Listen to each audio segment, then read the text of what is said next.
Hello দর্শক, আসসালামু আলাইকুম। সবাইকে স্বাগতম জানাচ্ছি আমার আজকের পর্বে। আজ আবারও হাজির হয়ে গেলাম আপনাদের মাঝে খুবই সহজ ও মজার একটি স্ন্যাক্স রেসিপি নিয়ে। আজকে আমি আপনাদেরকে ময়দা আর ডিম দিয়ে অসম্ভব মজার নাস্তা তৈরি করে দেখাবো। এই রেসিপিটি তৈরি করা যতটা সহজ, খেতে তার থেকে অনেক বেশি মজার হয়। বড় থেকে ছোট সবাই এই নাস্তাটি খুবই পছন্দ করবে।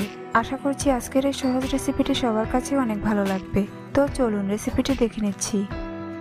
এই রেসিপিটি তৈরি করার জন্য প্রথমে একটি মিক্সিং বলে 2টি ডিম ভেঙে নিয়ে নিচ্ছি। ডিমগুলো অবশ্যই রুম টেম্পারেচারে থাকতে হবে, অর্থাৎ ফ্রিজ থেকে 30 মিনিট আগে নামিয়ে রাখতে হবে। এবার এর মধ্যে দিয়ে দিচ্ছি 1/4 কাপ পেঁয়াজ কুচি, 3টি কাঁচামরিচ কুচি দিয়ে দিচ্ছি, 2 টেবিল চামচ ধনেপাতা কুচি, স্বাদ মতো লবণ দিয়ে দিচ্ছি, হাফ চা চামচ চাট মশলা দিয়ে দিচ্ছি, 1/4 চা চামচ গরম মশলার গুঁড়া দিয়ে দিচ্ছি।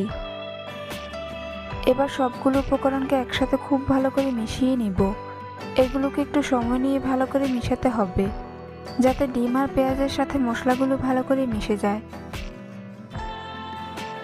মিশানো হয়ে গিয়েছে, এখন এটাকে একপাশে রেখে দিব।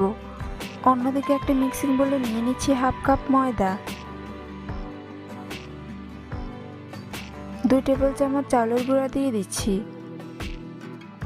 এবার এর মধ্যে অল্প অল্প করে পানি মিশিয়ে একটি লিকুইড ব্যাটার তৈরি করে নিব। পানিটা একবারে দেওয়া যাবে না, অল্প অল্প করে দিয়ে মিশাতে হবে, কেননা পানি একবারে দিলে ডো পারফেক্ট হবে না। আর আমি এখানে এই পর্যায়ে কোনো কিছুই অ্যাড করছি না, পরে মশলাগুলো মিশিয়ে নিব। এই ব্যাটারটা খুব বেশি পাতলাও হবে না, আবার খুব বেশি ঘনও হবে না, অর্থাৎ মাঝারি ঘনত্বের একটি ব্যাটার তৈরি করে নিতে হবে।